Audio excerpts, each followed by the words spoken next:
ಯಲ್ಲಿ ಬರೆದಂತಹ ಪಾಠ ಗದ್ಯಪಾಠ ನನ್ನ ಕನಸು ಎಂಬ ಪಾಠದಲ್ಲಿ ಪ್ರಾಣಿ ಮತ್ತು ಮಾನವನ ಸಂಭಾಷಣೆಯನ್ನು ಮಕ್ಕಳ ಮುಖಾಂತರ ಒಂದು ಕಿರು ನಾಟಕವನ್ನು ಮಾಡಿಸಲಾಗಿದೆ.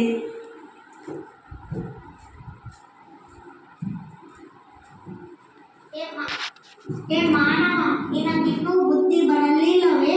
ಅತಿವೃಷ್ಟಿ ಹಾಗೂ ಅನಾವೃಷ್ಟಿಯಿಂದ ಸಾವು ನೋವುಗಳು ಸಂಭವಿಸಿವೆ. ಆದರೂ ಕಾಡಿನ ನಾಶಕ್ಕೆ ಮುಂದಾಗಿರುವೆಯಲ್ಲ, ಛೀ ಅವಿವೇಕಿ. ಪ್ರಾಣಿಯೇ, ನೀ ಮಾನವನನ್ನು ಅವಿವೇಕಿ ಎನ್ನುವೆಯಾ? ನಮ್ಮ ಬುದ್ಧಿವಂತಿಕೆ ನಿನಗೇನು ಗೊತ್ತು? ನಿಮ್ಮ ಜಾಣತನವನ್ನು ನಾವು ಸ್ವಲ್ಪ ತಿಳಿಯುತ್ತೇವೆ. ಆಕಾಶದಲ್ಲಿ ಮೇಲೆ ಹಾರುವ ವಿಮಾನ, ನೀರಿನ ಮೇಲೆ ಚಲಿಸುವ ದೋಣಿ, ಹಡಗುಗಳನ್ನು ಸೃಷ್ಟಿಸಿವೆ. ನಿಮಗಿದು ತಿಳಿಯದೆ? ಪಕ್ಷಿಯನ್ನು ನೋಡಿ ವಿಮಾನಗಳನ್ನು ನಿರ್ಮಿಸಿರವೆ. ಪಕ್ಷಿಯನ್ನು ನೋಡಿ ವಿಮಾನವನ್ನು, ಜಲಚರಗಳನ್ನು ನೋಡಿ ದೋಣಿ, ಹಡಗುಗಳನ್ನು ನಿರ್ಮಿಸಿರವೆ. ಇದರಲ್ಲಿ ನಿಮ್ಮ ಸ್ವಂತಿಕೆ ಏನು? ತಾಯಿ ಕಾಣಲು ಉಡುಗೆ ತೊಡುಗೆಗಳನ್ನು ಸೃಷ್ಟಿಸಿದ್ದೇವೆ. ನಿಮಗಿದು ತಿಳಿಯದೆ?